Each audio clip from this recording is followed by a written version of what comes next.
Crick Bus comebacks after 10 overs. It's 67 for 2.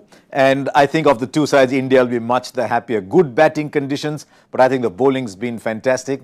And Zahir Khan would have had a smile on his face watching Navdeep Saini bowl. Was that the highlight for you as well? The whole bowling unit. I think all the three fast bowlers, the intensity which they've walked in the game with. I think every time they're running in hard. So that is something which is exciting. I think for me to see from today's game.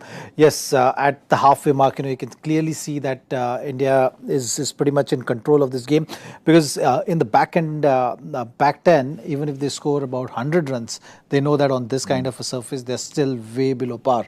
And I think that's the exciting news from the Indian bowling unit, that they've really did their homework well. They've walked in with the intensity and they've executed their plans. The big thing in that first 10 overs, of course, was the return of Bumrah. I thought Avishka Fernando looked very impressive. The missed run out of Shreyas Iyer, I mean, he could probably run on and hit the stumps at the striker's end. But the strange thing was, you could actually from that angle see both the batsmen were there on the crease.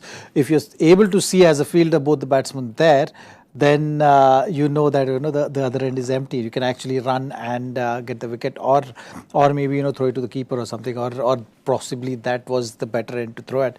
I think it's just one of those moments for Shreyas, where he just kind of went with the flow of things, didn't really see where the batsman was, and they could have been one more wicket down. Saini's Yorker, 147 kilometers an hour. He just seems to bowl it easily.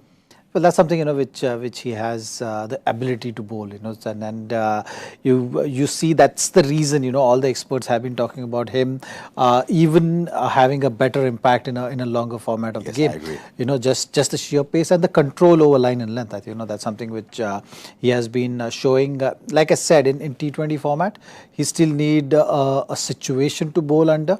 Because the pace can actually work against you if you don't get it right, and particularly when the field restriction is on in the power play, that can really put you under pressure. Still early days for him, so last point before we get off, the guy to look for in future.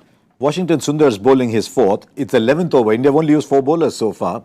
So how is he going to bowl Kuldeep 12, 14, 16, 18? Bowl him deep like he bowls Chahal. Bowl Kuldeep deep, or get a couple of overs maybe out of Dubey and see how it goes with Kuldeep?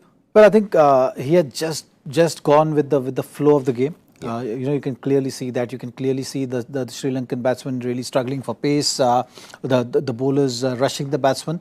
Virat wanted to keep the pressure on, and that possibly was the thought process. So even if he had to bowl Kuldeep 4 in a row, it's fine in one odd game. I think consistently you cannot definitely do that in this format. But you have the option of using Shivam Dube as well. So I think we'll have to wait and see how he goes about using his 5th bowling option. But nonetheless, so far he has given the weightage to having that control on the game and not really worrying too much, or not really thinking or going with a set plan. Right, 67 after 10 means 180, 182 is looking a bit far away. If Sri Lanka get there, then they've done really well. I think Gautam said 169. At the moment, he's probably odds on, but you never know. There might just be a late attack from Sri Lanka. At this stage, India, the happier of the two sides.